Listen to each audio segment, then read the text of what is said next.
하나님의 말씀 봅니다. 하나님 말씀은 누가복음 제17장 5절로부터 10절에 있는 말씀을 교독합니다. 사도들이 주께 여짜오되 우리에게 믿음을 더하소서 하니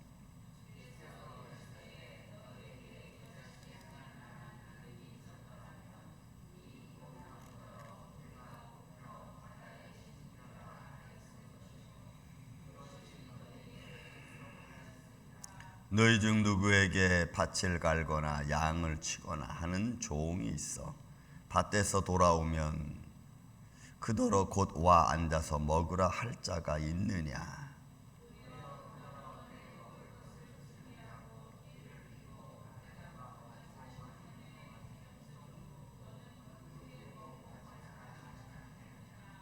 명한 대로 하였다고 종에게 감사하겠느냐.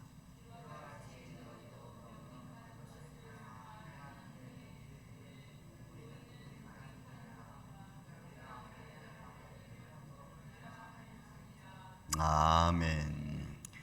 자, 예수님께서 우리 지난 시간에 제자들에게 이런 가르침을 받는 예수님을 따라다니는 사람들에게 사람을 실족케 하면이라고 하는, 사람들에게 내가 실수하고 때로는 사람들을 힘들게 해서 그렇게 해서 그 영혼이 잘못되면 하면서 실족케 하는 자에 대한 말씀을 했고, 그에 따라서 같이 용서에 대한 것도 같이 말씀을 들려주었습니다. 자, 이 말을 한 후에 사도들, 그러니까 부름받은 사람들이고, 이 사도 아포톨로스라고 하는 말은 하나님께 부름을 받은 것뿐만이 아니고 이제 보냄을 받았다라고 하는 것까지 같이 포함되어져 있죠. 그래서 사도들이라고 할 때에는 우리는 보냄을 받은 자라고 하는 의미가 훨씬 더 큽니다. 그래서 말씀을 듣고 보냄을 받은 자들인 이 사도들이 아직은 연약한 그런 모습에서 예수님께 묻죠. 우리에게 믿음을 더하소서, 이렇게 주님께 의뢰를 합니다. 자, 이 말씀 5절과 6절에 있는 말씀하고 같이 있는 말씀이지만 7절부터는 조금 말씀의 의미가 좀 다른 의미로 좀 섞여 있는 듯한, 왜 이 말씀을 같이 묶어놨는지는 사실 잘 이해가 되지 않습니다. 저도. 하지만 우리가 말씀을 한번 좀 보겠습니다. 자, 믿음을 더해달라고 하니까 그 사도들이 주님께 의뢰하는 말씀을 우리에게 믿음을 더하소서, 우리가 어떻게 7번이라도 본문에 있는 말씀처럼 7번이라도 내 죄를 짓고 7번 내게 돌아 회개하면은 용서할 수 있겠습니까? 우리는 그럴 만한 능력이나 인내나 자제심 이런 게 부족하다는 거죠. 그래서 우리에게 믿음을 더하소서라고 하는 말씀과 아마 연결시켜 놓은 것 같습니다. 이 누가가 부족합니다. 우리는. 그런데 여기에 예수님이 이제 들려준 말씀이 겨자씨 하나일 만한 믿음이란 이 말씀과 결부시켜 놨어요. 그리고 이 하나일 만한 믿음이 있더라면, 여기서 이 있더라면이라를 감싸고 있는 말씀 뭐냐면 살아있는 것을 말합니다. 죽은 씨앗을 말하는 게 아니고, 그리고 아무리 작은 씨앗이라 할지라도 살아있는 것과 죽은 것은 천지 차이죠. 그래서 이 겨자씨 하나는 가장 작은 씨앗 중에서 그것이 살아있는 거라면 반드시 싹을 틔우고 그리고 자라나서 열매를 맺을 수 있다는 겁니다.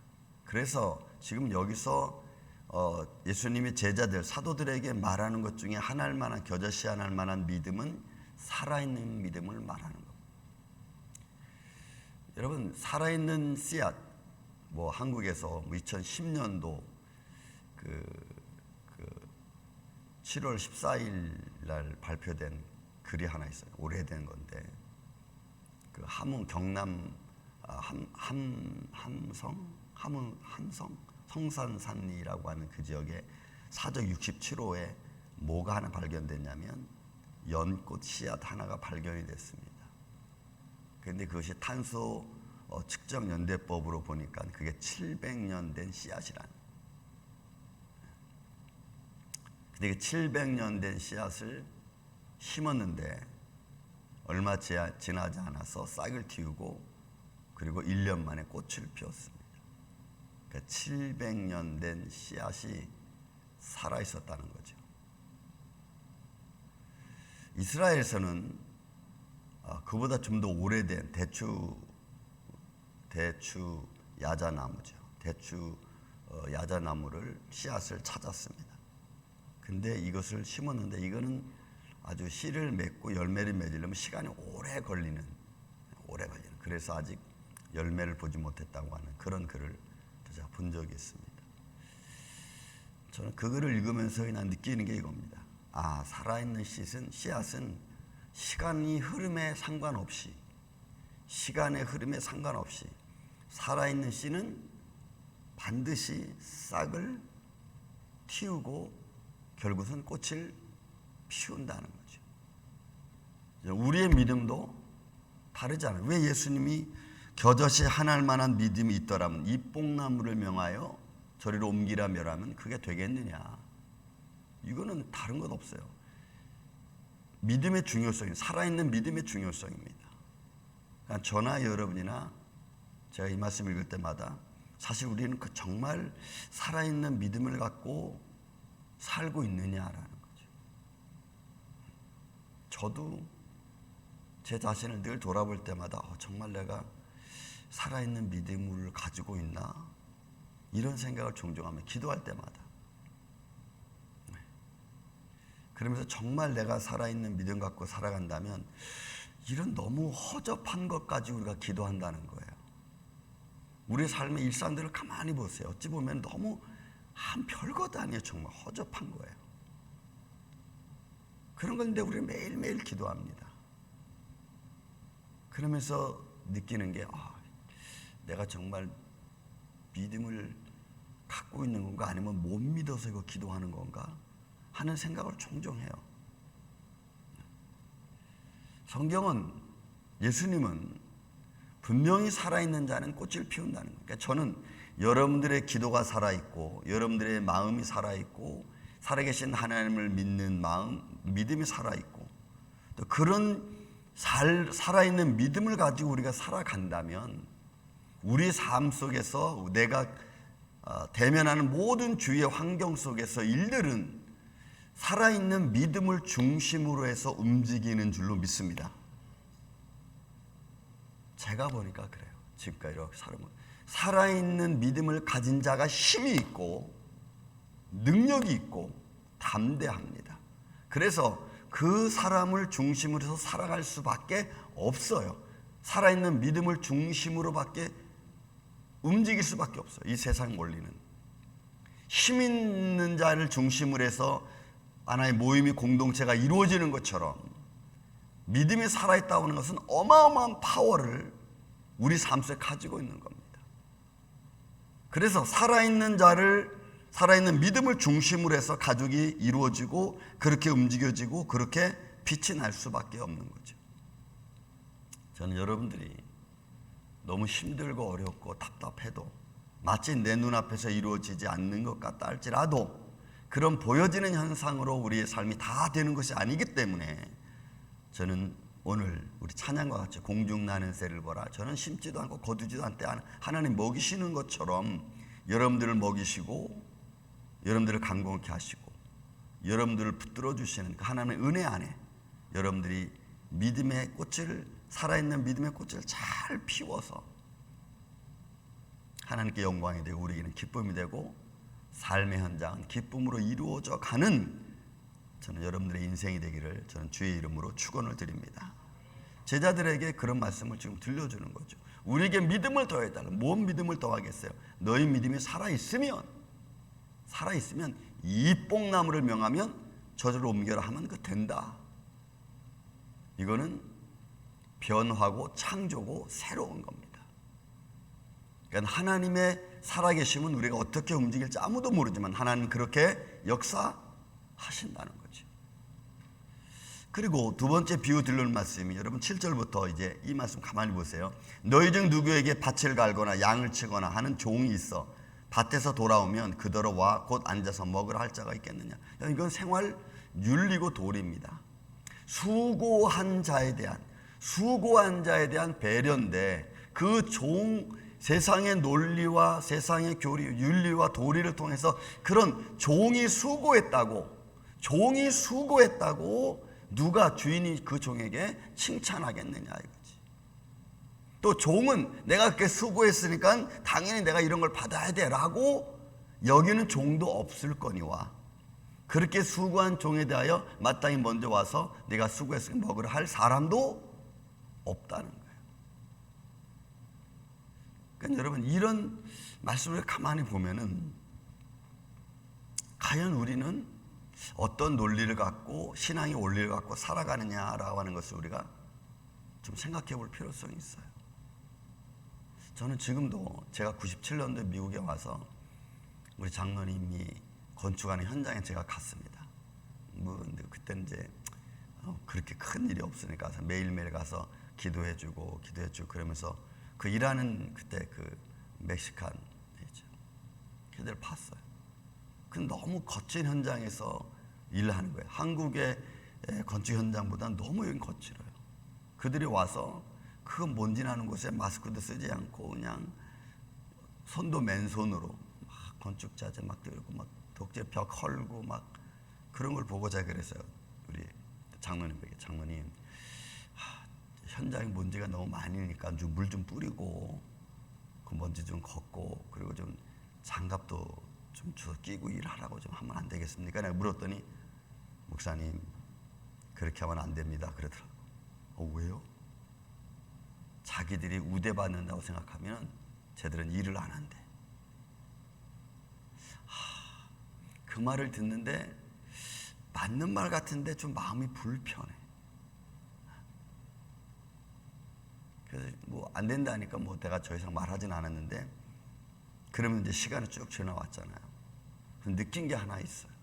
제가 정말로 그들은 좀 사람이 이렇게 시키면은 어떻게 보면 여기 좀 치워라. 그러면 치우라면 뭐 먼지만 치우고 쓰려고 한 것만 아니잖아요. 우리는 한국말 속에는 포함적인 게 있잖아요. 포괄적으로 치워라 그러면 좀 두루두루 이렇게 쫙 이렇게 해야 되잖아요. 진짜 걔들은 그걸 안 하더라. 못해서 안 하는 건지 안 해서 안 하는 건지는 잘 모르겠어. 이거 절로 옮겨. 그럼 이것만 옮기면 끝이야. 그래서 내가 이거 좀 이상하다. 이 문화가 다른 건가? 생각이 다른 건가? 그러니까 자기들이 더 받을 수 있는 것을 못 받는 거예요.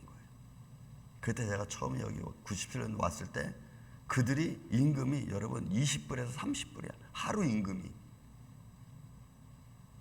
전 너무 놀랐어요. 근데 그들은 그렇게 받고 하루 일당제로 살아가는 거예요. 제가 답답한 게 그거였어요. 왜 저들은 더 받을 수 있는 걸 못 받지? 여러분 우리 인생도 하나님 앞에 어떤 모습이겠어요? 너 이거 해라, 이거 치워라 그러면 요거만 딱 치우고 끝. 안 움직여. 더 움직여서 더 주위를 더 맑게 깨끗하게 치워놓으면 얘가 일을 잘하는구나 하면서 주인은 생각하고 있다가 그에게 너 오늘 수고 많이 했다고 받을 것 받고 보너스 더 받을 수 있을 거예요. 근데 안 해. 우리 인생도 하나님 앞에 서 있는 내 모습을 한번 바라보면 내 모습은 어떻게 움직이고 있는가? 또 어떤 내가 일을 해서 하나님께 또 축복을 받고 있는가? 여러분 본문에 있는 말씀은 가만히 보세요. 여러분 보세요. 9절에 있는 말씀 보십시오. 9절에 있는 말씀 이래요. 명한 대로 하였다고 종에게 감사하겠느냐? 여러분 이게 도리죠. 종은 마땅히 네가 아무리 수고해도 또 내가 밥 먹을 때 오면은 그는 또 내 옆에서 수종 들고 주인이 다 밥 먹은 후에 그 다음 자기가 나와서 밥 먹는 거야. 그건 종의 위치예요. 근데 우리는 주인은 한 걸음 더 넘어서 그래 내가 수고했으니까 오늘 열심히 많이 수고했으니까 너 먼저 잘 먹어라. 아니면 같이 먹자. 이렇게 배려해 줄 수 있는 주인은 많지 않습니다. 보세요. 또 10절에도 말합니다. 이와 같이 너희도 명령받은 것을 다 행한 후에 이르기를 우리는 무익한 종이라 우리가 하여야 할 일을 마땅한 일을 한 것뿐이라는 거예요. 우리는 그냥 종이기 때문에 마땅히 우리가 해야 될 일을 한 것입니다. 그럼 여기서 말씀해 주는 게 뭐예요? 여러분 축복은 누가 주는 겁니까? 내가 달라고 해서 주는 게 아니고 주인이 줘야 돼요. 그럼 우리는 다 종의 위치고 때로는 주인의 위치도 있을 수 있지만 종의 위치입니다. 복음을 받은 자의 위치. 우리는 우리에게 주어진 일을 열심히 할 뿐이에요. 그러면 그 열심히 하는 일을 따라서 주인은 착하고 충성된 종 이렇게 보는 거죠. 그런 믿음을 갖고 그런 마음을 갖고 우리가 일을 하는 겁니다. 앞에 있는 말씀과 연결시킨다면 그런 마음이 살아있는 마음이겠죠. 뭔가 하려고 하는 마음이겠죠. 그런 마음을 갖고 있는 게 종이 마땅히 해야 될 일을 해야 된다라고 하는 그 마음 자세가 살아있는 자의 마음이고 행하는 자의 마음이고 또 더 받을 수 있는 종의 마음이겠죠. 예수님은 사도들에게 말합니다. 너희는 마땅하죠. 그러니까 사도들은 지금 어떤 위치예요? 하나님께 이미 부름을 받았습니다. 이제는 보냄을 받을 자의 위치에 있습니다. 그러니 그들은 마땅히 해야 될 일들이 있죠. 그리고 그들에게 주어질 일은 하나님이 그 다음에 상급해가는 문제는 그 다음 문제. 그들은 쉬지 않고 죽지 않고 견디는 그런 믿음의 마음이 중요합니다. 사랑하는 이 아침의 성도 여러분, 우리의 믿음이, 우리의 삶이 살아있는 믿음, 정말 빛을 발하고 힘들어도 우리의 삶을 마지막까지 잘 마칠 수 있는 종의 모습, 저는 이런 믿음의 마음으로 이 하루가 때로는 힘들고 어려워도 여러분 승리하는 삶이 되시기를 예수님의 이름으로 축원을 드립니다. 기도하겠습니다. 예수님, 우리는 종입니다. 주님 앞에 부름받은 종들이고 때로는 육신으로 살 때는 우리가 또 거느리는 사람들도 있습니다. 어떤 모습에 있든지 우리는 살아서 숨쉬는, 그래서 향기나는 인생이 되기를 원합니다. 그래서 그런 믿음을 가지고 우리가 하나님의 영광을 만들어가고 또 하나님 나라를 확정해가고 또 살아있는 자가 아름답게 하나님의 거룩한 창조의 역사를 만들어가는 주의 종들이 되기를 원합니다. 예수님, 오늘도 우리 하루 또 시작하오니 이 아침부터 참때 드는 순간까지 이 모든 역사가 우리 안에서 이루어질 수 있도록 주님 도와주시고 또 일에 순종하며 사랑하는 주님의 종들이 되게 하여 주시옵소서. 이 아름다움이 오늘도 우리와 함께하여 주실 줄로 믿사오며 사랑이 많으신 예수님의 이름으로 기도하옵나이다. 아멘.